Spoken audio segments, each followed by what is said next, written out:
Alikuwa msika, alikuwa na cyst kwa tumbo, na hiyo cyst ndio alikuwa nimempeleka hospitali, akaenda kuoperatiwa.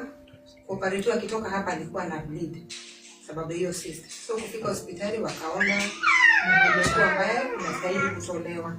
So baada ikatolewa, na kutolewa akaonekana amebleed sana. So akawa anaongezwa damu, na hapo ndio ilikuwa ICU sababu kutoka pita alionekana ame lose blood mingi. So akapelekwa ICU, akakaa siku 3, wakaona ako sawa.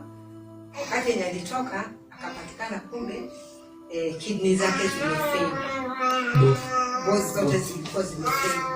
So hapo ndio wakaona haya, wakasema wacha wamjaribu na dawa zisipo work tutajua what next. Na kufikia jana walikuwa wamempea mpaka jana asubuhi, kama hatakuwa reform vizuri waanze dialysis. So venye ilifika jana tukaambiwa mali penye ilifika sasa hii si dawa, nianze dialysis. Na jana tukampeleka na akaenda dialysis na akatoka tu vizuri, but after kutoka ndio venye alizidiwa sasa usiku.